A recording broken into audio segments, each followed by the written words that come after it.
Assalamualaikum warahmatullahi wabarakatuh. Alhamdulillah, syukurillah, wala hawla wala quwwata illa billah.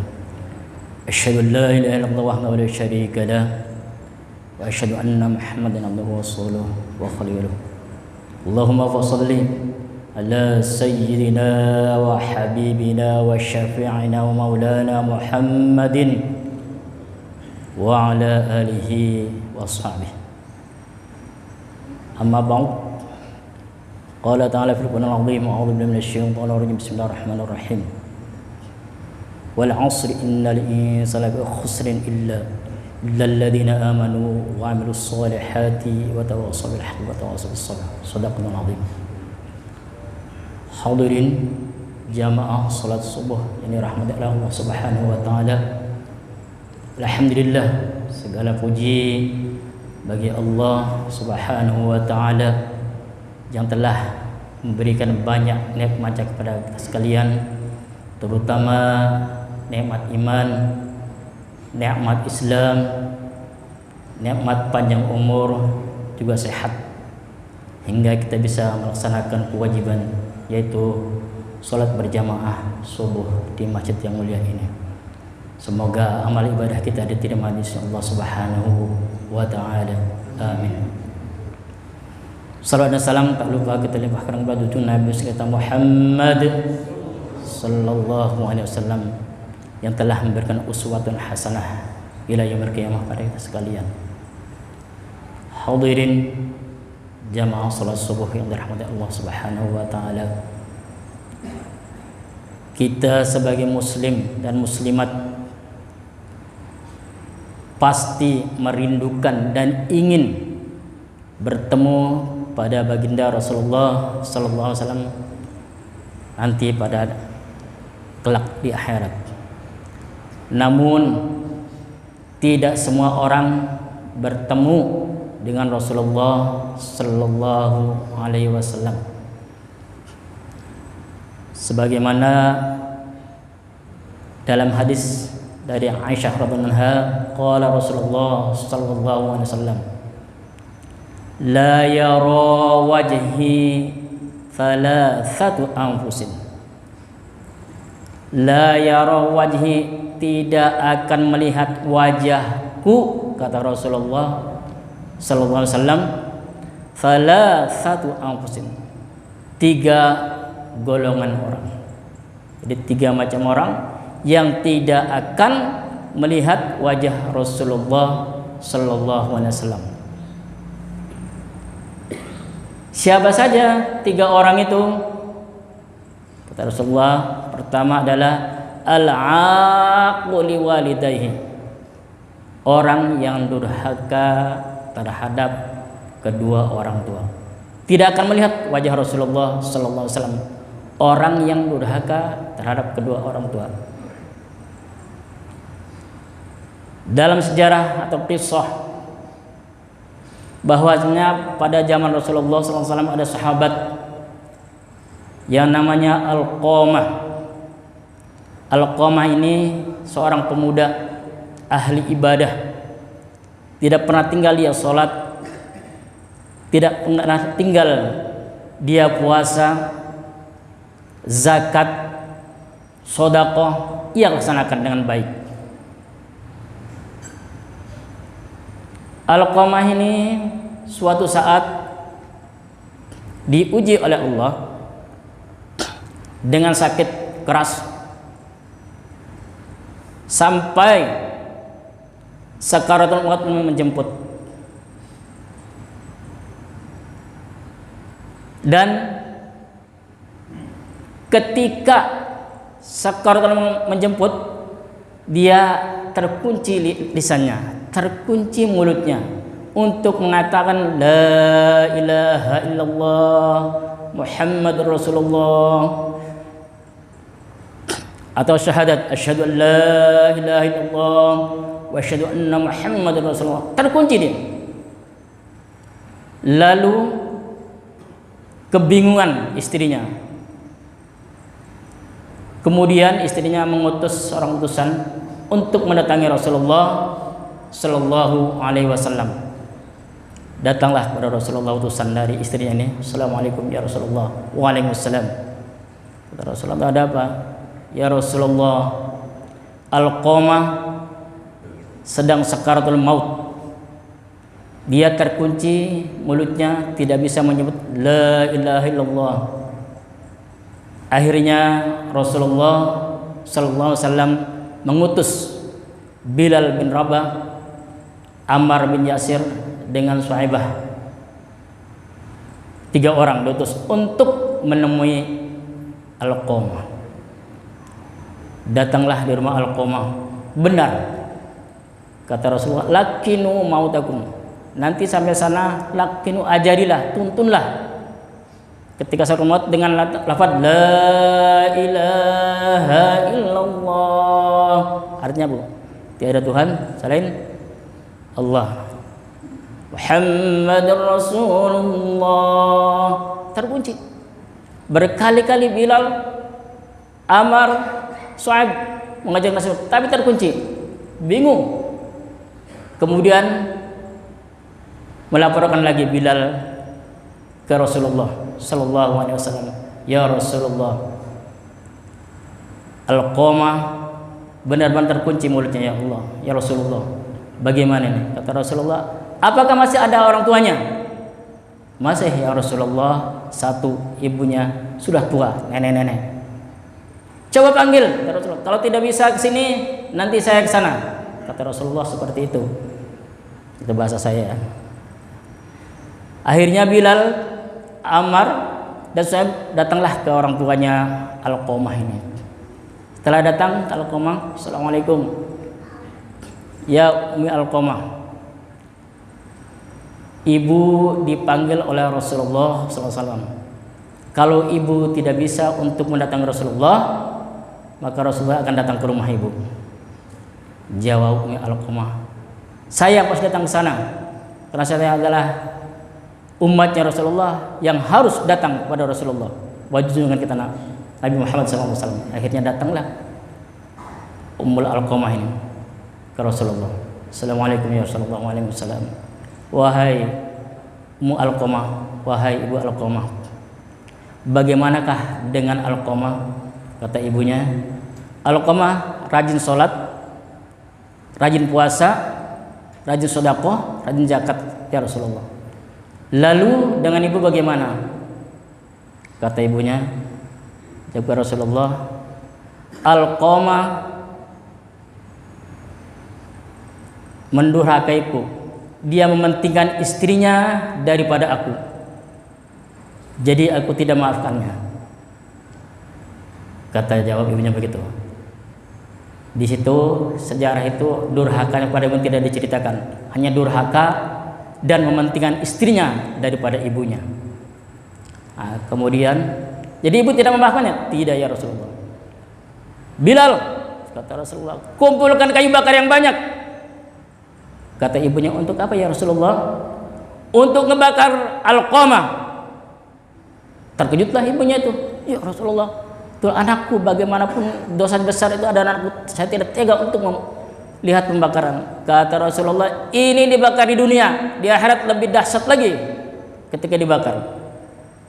Nah, akhirnya singkat cerita, ibunya tergugah, luluh lemah hatinya, meneteskan air mata.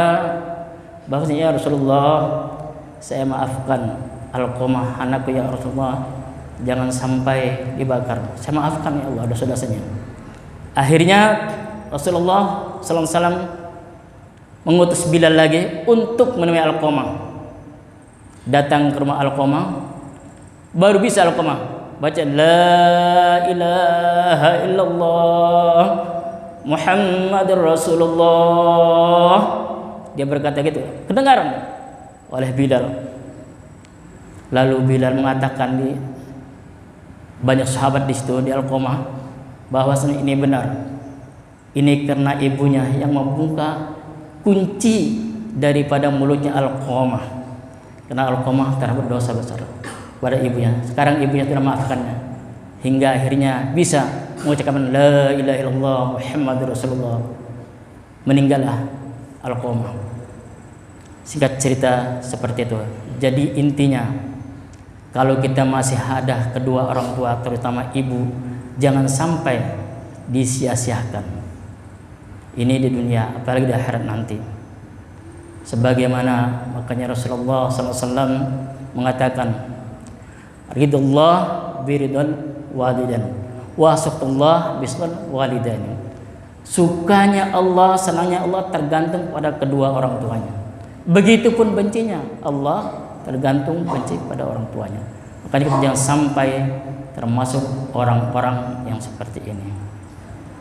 Kemudian dalam firman Allah dikatakan dalam surat Bani Israil ayat 23, A'udzubillahi minasyaitonir rajim. Bismillahirrahmanirrahim. Fala taqul lahumā uffin wa la tanharhumā wa qul lahumā qawlan karīmā. Itu akhir ayatnya. Kalau ayat pertama wa qadara rabbuka alla ta'budu illa iyyahu wa bil walidayni ihsana. Fala taqul lahumā uff.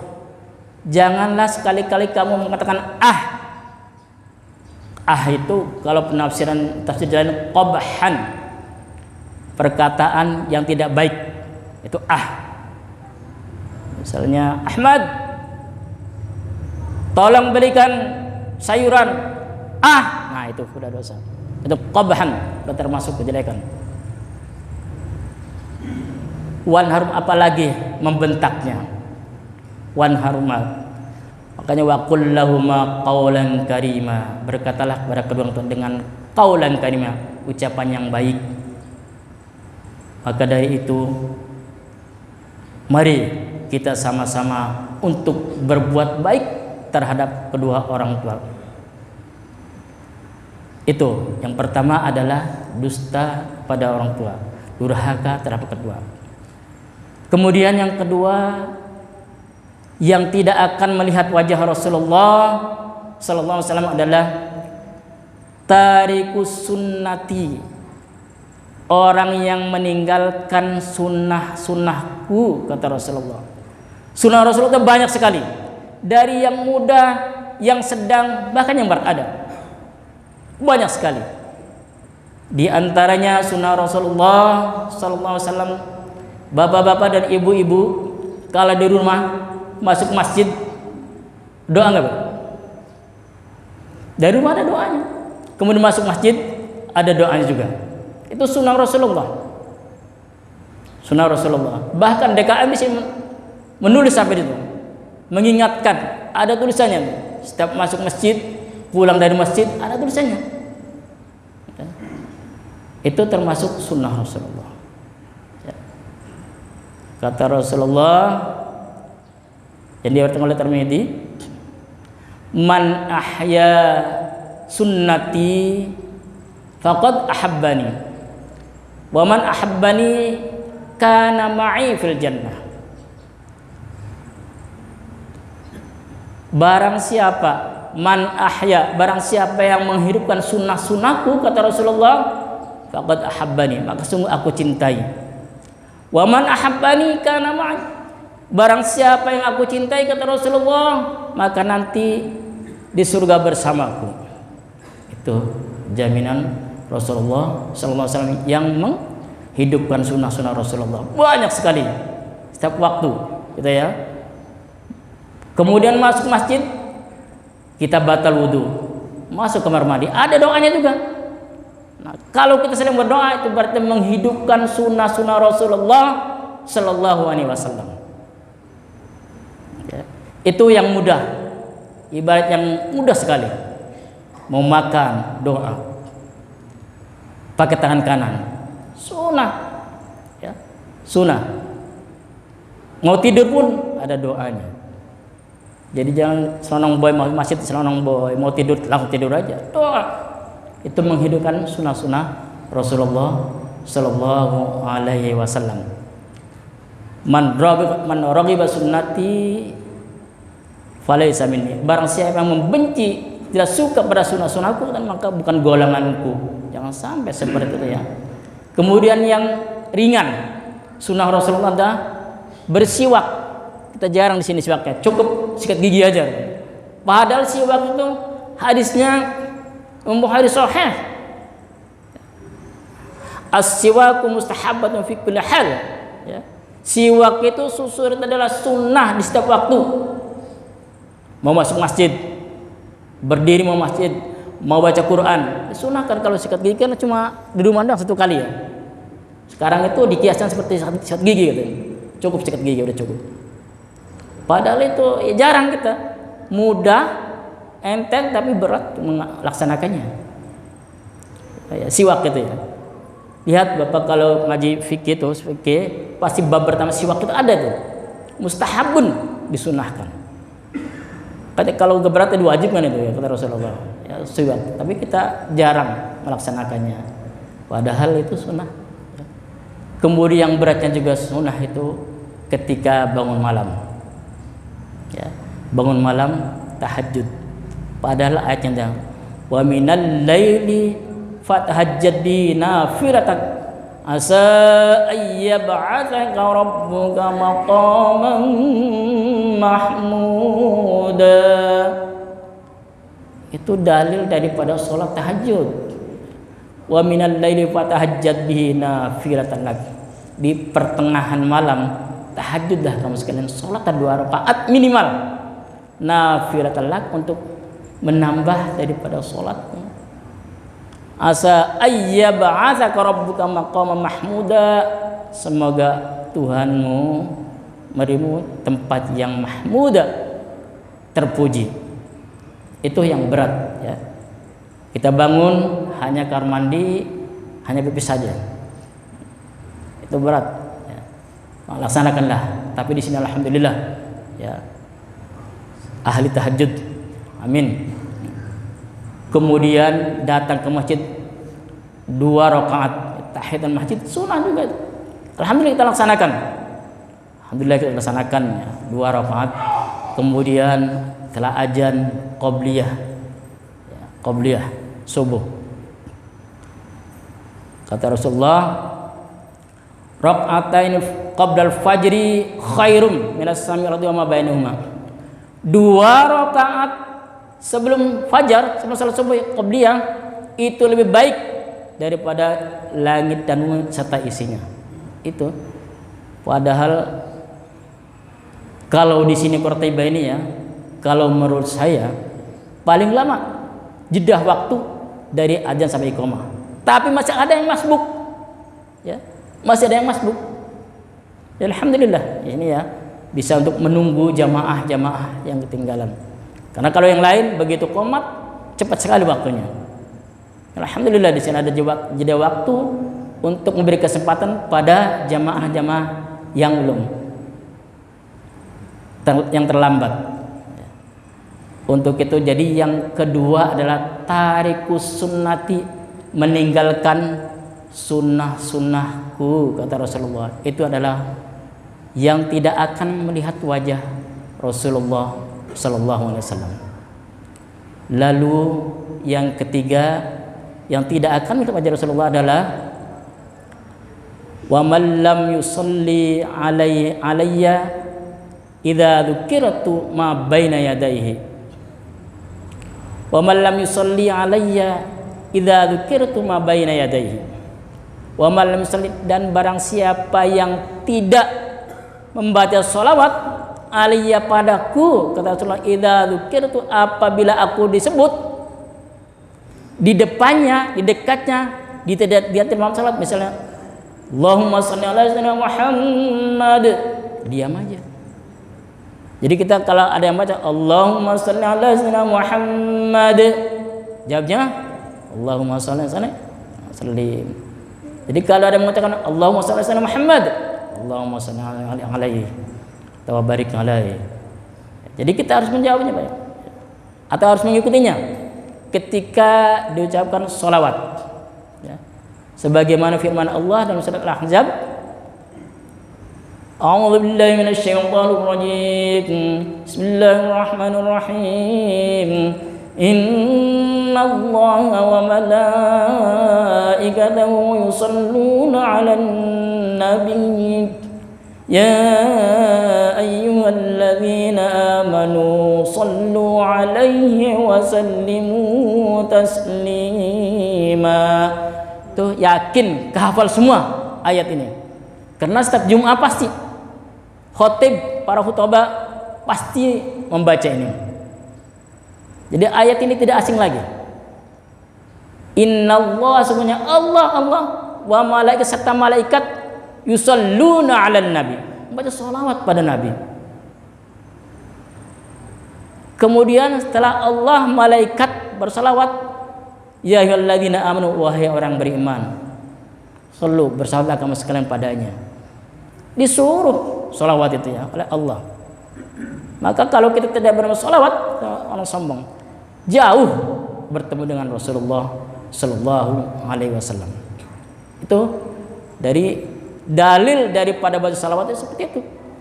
Ya, Allah aja bersalawat, malaikat kita.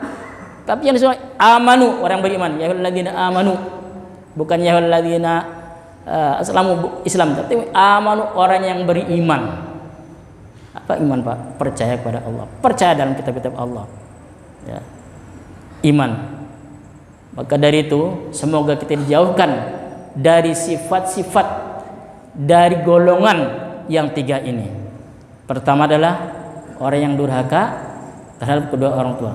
Jadi kita mengaji supaya ada asar gitu.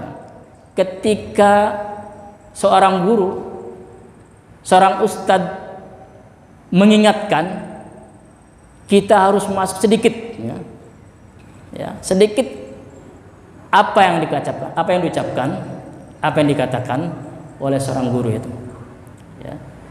Itu makanya tiga, ya. Pertama, yang tidak akan melihat wajah Rasulullah adalah apa?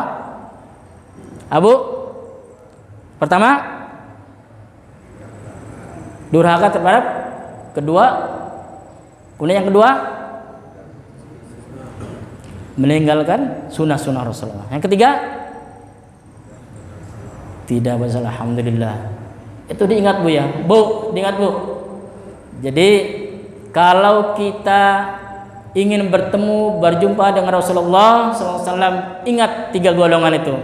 Jangan sampai menyakiti kedua orang tua, kemudian jangan sampai meninggalkan sunnah-sunnah Rasulullah. Yang ketiga adalah kita memperbanyak baca salawat. Ya. Orang tua itu kata ulama ada tiga, salah satu. Pertama adalah abaka waladaka, bapak atau ibu yang melahirkanmu, itu orang tua, ya, yang melahirkan dari hamil, ya, kemudian melahirkan, membesarkan, itu adalah orang tua yang melahirkan. Ada orang tua yang menikahkan, walladzi jawazaka abnatahum, itu termasuk orang tua, ya. Orang tua yang menikahkanmu, yang menikahkan istrimu untukmu, nah itu termasuk orang tua, tidak boleh disakiti, ya, tidak boleh disakiti. Kemudian yang ketiga orang tua itu adalah walladzi 'allamaka, orang yang mengajarimu, termasuk guru, itu juga orang tua, tidak boleh disakiti. Jadi kalau punya guru jangan sampai kita menyakiti guru. Nah guru pun kita macam-macam guru itu ya. Kalau di talim itu untuk mencari guru, mencari teman ada. Ya. Bagaimana mencari guru, bagaimana teman. Guru itu yang mengingatkan kepada kita kebaikan, bukan kesesatan, bukan perbedaan akidah, tapi untuk menjurus kepada Allah dan Rasulnya. Untuk itu mari kita sama-sama pada pagi hari ini tafakkur untuk memperbanyak ibadah pada Allah Subhanahu wa ta'ala. Mungkin dari Al-Fakir cukup sekian ya.